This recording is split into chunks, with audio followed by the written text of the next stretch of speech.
Hi, welcome to the Industry Astrology New Moon Forecast for June going into July of 2025.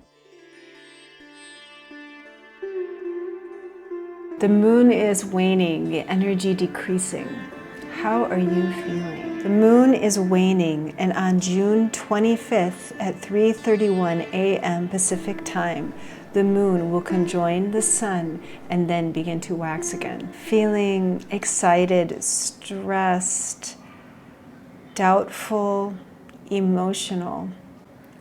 It could be that you've come to realization of where your limits are, but you're unsure exactly how to communicate it. Mars, now with Ketu.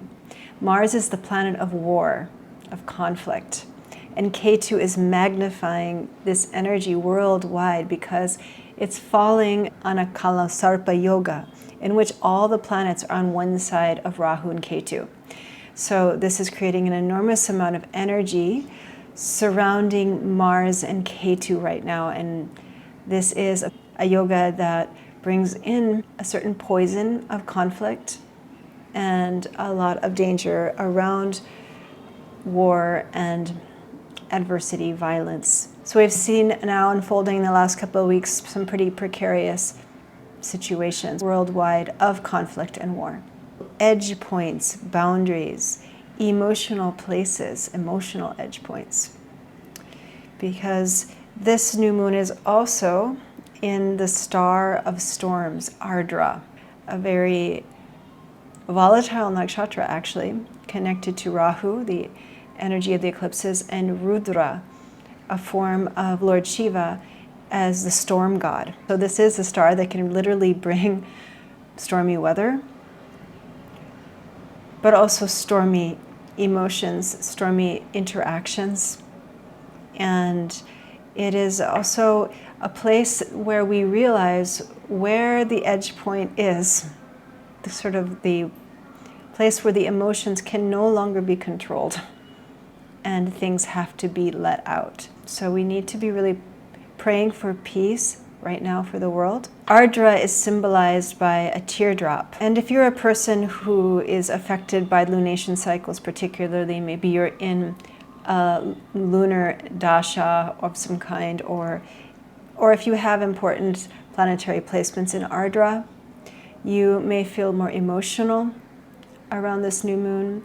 There may be situations that come up that inflame emotional attachments for you, or issues around devotion, around belonging, around being included or excluded, around also setting boundaries when enough is enough, and knowing how to express your truth. This Kalasarpa alignment, the snake of time, is a powerful indicator of collective turmoil, and I think it's particularly intense because of the fact that Mars is lined up on the tail of the snake Ketu. At the moment, Mars is transiting through Magha these last weeks since the bombing of Iran by the US military. There has been an alignment of Mars on President Trump's natal Mars. He had a Mars return and also Mars transiting over his ascendant in Leo, which is actually on the star. Mars is right there on his star of Magha, the star of kings.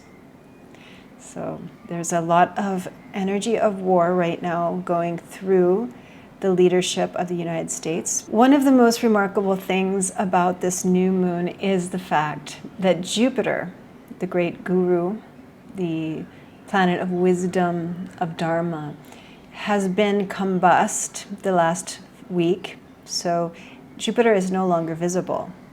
But starting on the 23rd, Jupiter is going to be so close to the sun that it's considered Kasimi.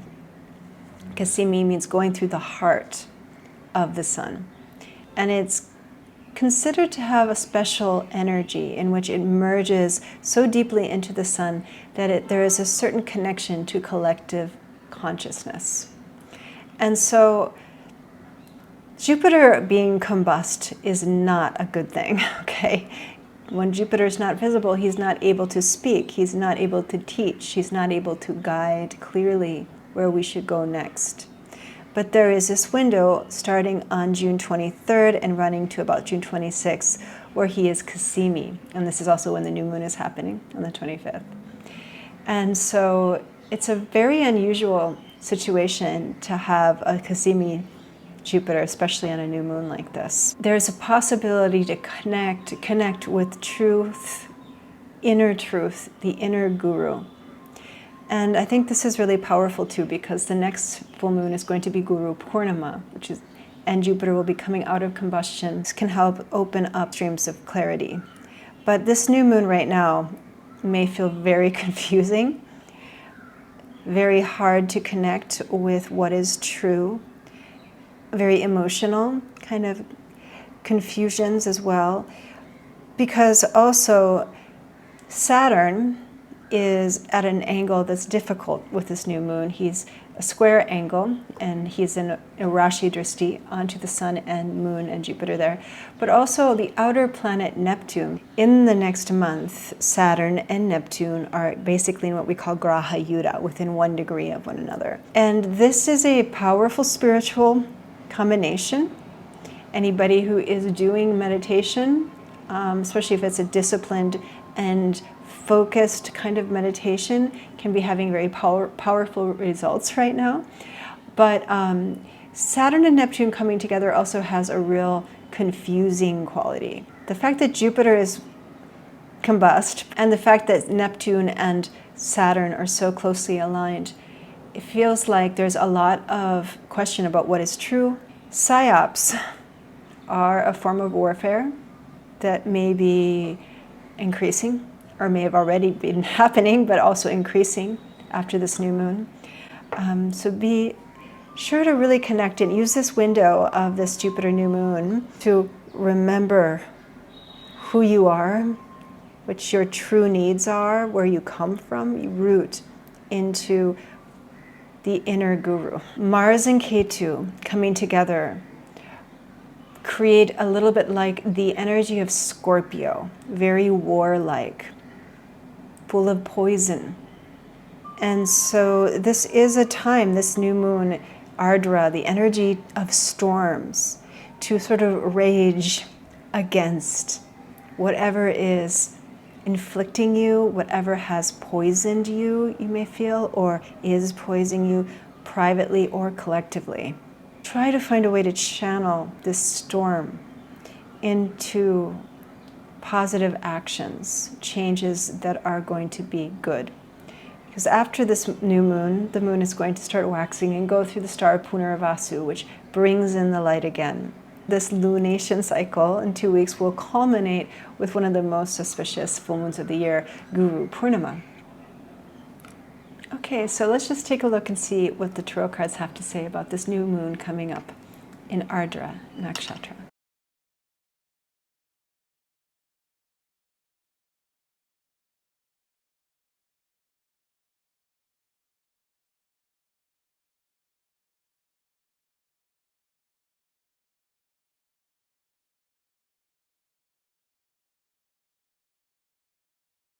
Okay, so the first card that came through is the Ace of Swords. And we also have the Ace of Cups, 2 aces. New beginning. Of course, new moons are always new beginnings. It's a new lunation cycle.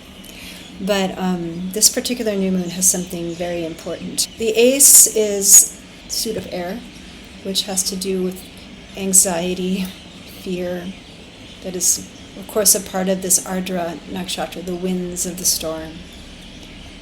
And the Ace of Cups is water, the emotions, the teardrop.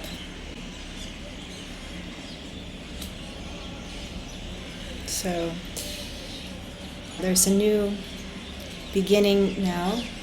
And the 7, that Mars in Leo, look at that. Literally where Mars is in the sidereal zodiac right now, heading up this Kala Sarpa Yoga, the Mars in Leo in Magha, President Trump's rising star, his Mars, natal Mars as well. Magha. It really does seem like he was destined to start to begin something, a war. But also for you on a personal level, what are you ready to fight? Where are you ready to be more courageous? And there is something that's very hot about this. This Mars Ketu is no joke in Leo. It's very hot. It's very intense. It can be violent. So we need to pray for peace. From our deepest fears, our greatest passions, our anger, comes the true container that can hold our nourishment. There's no need to push too hard, but naturally there's a pushing in connecting to what you truly are. Find a way to share that, to nourish others, to ground into your home and your sense of belonging. This fire is a new beginning, a new cycle of life. Thank you for coming to the new moon forecast. I'm Kari Field, and I do offer Vedic Astrology readings and tarot readings online on Zoom from India here. If you'd like to check it out, go to my website anandastrology.com. You can book there. Also, get on my newsletter. It's free. And if you don't know your Vedic nakshatra, when you sign up for my newsletter, you can calculate it. You can also download a free PDF talking about the nakshatras and what they mean. Be sure to subscribe to this YouTube channel and check out my Instagram and Facebook. And I will see you soon on the next full moon.